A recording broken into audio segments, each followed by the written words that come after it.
அனைவருக்கும் இனிய காலை வணக்கம். மலர்ந்திருக்கும் இந்த இனிய நாள் அனைவருக்கும் இனிய நாளாக அமைய வேண்டும் என வாழ்த்துக்களை தெரிவித்துக் கொண்டு நியூஸ் ஃபர்ஸ்ட் காலை நேர பிரதான செய்திகளோடு இணைந்து கொண்டிருப்பவர் ரஞ்சனி ராஜரட்னம் ராஜகிருஷ்ணா. நமது விரிவான செய்திகளுக்கு செல்லும் முன்னர் முதலில் இன்றைய தலைப்புச் செய்திகள்.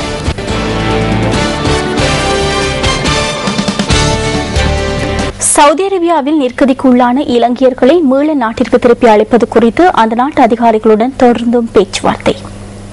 இம்முறை சிறுபோகத்தின் போது 75,000 ஹெக்டேர் நிலப்பரப்பில் செய்கை மேற்கொள்ள எதிர்பார்ப்பதாக விவசாய அமைச்சர் தெரிவிப்பு. கிரேக்க நாட்டில் சுகாதார ஊழியர்கள் பணி பகிஷ்கரிப்பில்.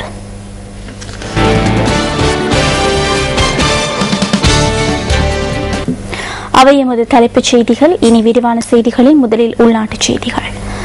புதிய மின்சார கட்டண திருத்தங்கள் பொது பயன்பாட்டு ஆணைக்குழுவினால் நேற்று அறிவிக்கப்பட்டிருந்தது.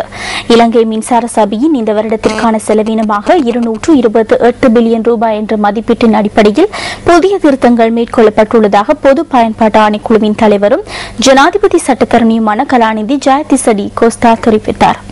மின்சார சபையினால் தயாரிக்கப்பட்ட மின்சார கட்டண அறவீட்டு முறைகள் ஏற்கனவே ஆணைக்குழுவிற்கு கிடைத்திருந்ததாக அவர் தெரிவித்தார்.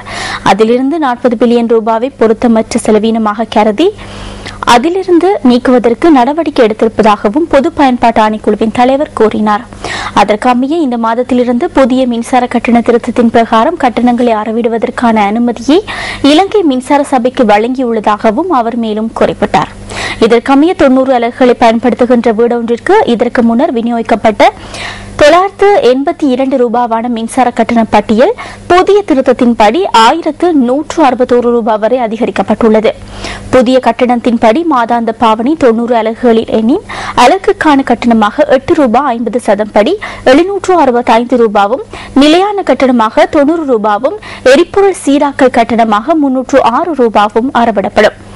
இதன் அடிப்படையில் மொத்த கட்டணம் 1161 ரூபாயாகும்.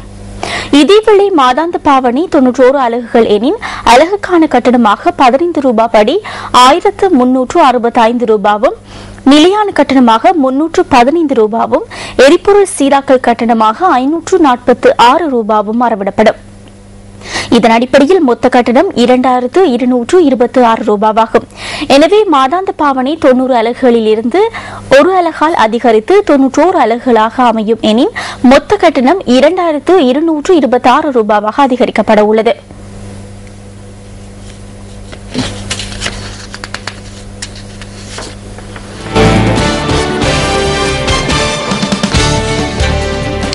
சவுதி அரேபியாவில் நிர்கதிக்குள்ளான இலங்கையர்களை மீள நாட்டிற்கு திருப்பி அழைப்பது குறித்து அந்த நாட்டு அதிகாரிகளுடன் தொடர்ந்தும் பேச்சுவார்த்தை நடத்தி வருவதாக வெளிநாட்டு வேலைவாய்ப்பு பணியகம் தெரிவித்துள்ளது.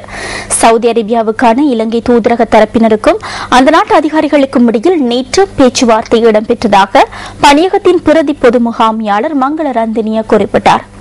இலங்கை பணியாளர்களை வரவழைப்பதற்காக பொது மன்னிப்பு காலம் ஒன்றை பெற்றுக்கொள்ளல் அல்லது கட்டம் கட்டமாக அவர்களை நாட்டிற்கு வரவழைப்பதற்கான வழிமுறை ஒன்றை தயாரிப்பதே பேச்சுவார்த்தை நடத்தப்படுவதன் நோக்கமாக அமைந்துள்ளது.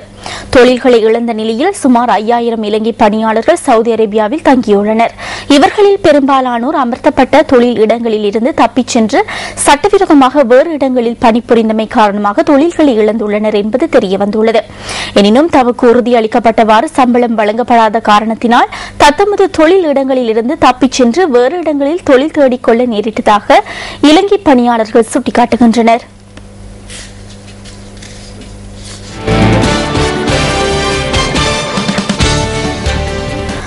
வடமத்திய மாகாணத்தில் பொது சுகாதார பரிசோதகர்கள் ஆரம்பித்துள்ள பணி பகிஷ்கரிப்பு தொடர்ந்து 3வது நாளாக இன்று முன்னெடுக்கப்படுகின்றது. 3 கோரிக்கைகளை அடிப்படையாக கொண்டு வடமத்திய மாகாண பொது சுகாதார பரிசோதகர்கள் நேற்று முன்தினம் முதல் பணி பகிஷ்கரிப்பில் ஈடுபட்டுள்ளனர். தமது கோரிக்கைகளுக்கு உரிய தீர்வு வழங்கப்படும் வரை வடமத்திய மாகாணத்தில் எந்தொரு கடமைகளிலும் ஈடுபட போவதில்லை என இலங்கை பொது சுகாதார பரிசோதகர்கள் சங்கத்தின் தலைவர் உப்புல் ரோஹன தெரிவிக்கின்றார். இது தொடர்பாக வடமத்திய மாகாண சுகாதார சேவைகள் பணிப்பாளர் டாக்டர் VSK சுபசிங்கவிடம் தொடர்பு கொண்டு வினவப்பட்டது. அது குறித்து முன்னெடுக்கப்பட்டு வரும் ஆரம்பகட்ட விசாரணைகள் நிறைவு பெற்றவுடன் சம்பந்தப்பட்ட உத்தியோகத்தரை தொழிற்சங்க நடவடிக்கைகளின் பொருட்டு விடுவிப்பதாக அவர் கூறினார்.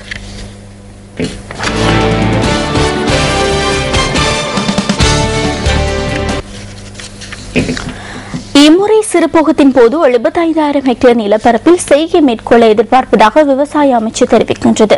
இந்த வாரத்திற்குள் நாட்டின் பல்வேறு பகுதிகளில் சிறுபோக நடவடிக்கைகளை ஆரம்பிக்க உள்ளதாக அமைச்சின் செயலாளர் WA சகலசூரிய கூறினார்.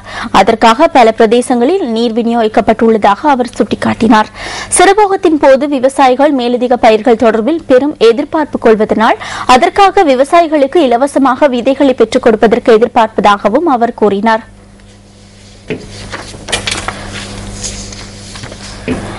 குறிப்பாக சோயா, போஞ்சி என்பவற்றின் உற்பத்தியை 5 மடங்காக அதிகரிக்க உள்ளதாக விவசாய அமைச்சு தெரிவிக்கின்றது. கடந்த பெரும்போகத்தின் போது 25 லட்சம் மெட்ரிக் டன் நெல் உற்பத்தி செய்த போதிலும் இம்முறை சிறுபோகத்தின் போது 15 லட்சம் மெட்ரிக் டன் நெல் உற்பத்தி செய்ய எதிர்பார்ப்பதாகவும் அமைச்சின் செயலாளர் கூறினார். இதேவேளை அம்பாறை மாவட்டத்தில் சிறுபோகத்தில் இம்முறை சுமார் 50,000 ஹெக்டேர் வயல் நிலத்தில் நெட் செய்கை மேற்கொள்ளப்படுகின்றது. மாவட்டத்தில் உள்ள 3 விவசாய பிரிவுகளிலேயே இந்த விவசாய நடவடிக்கை இடம்பெற்றுள்ளது. அதிலும் அட்டாளைச்சேனி விவசாய பிரிவில் மாத்திரம் சுமார் 20,000 ஹெக்டேர் விவசாய காணிகளில் நெட் செய்கை மேற்கொள்ளப்படுவதாக அட்டாளைச்சேனி விவசாய பிரிவு தெரிவிக்கின்றது.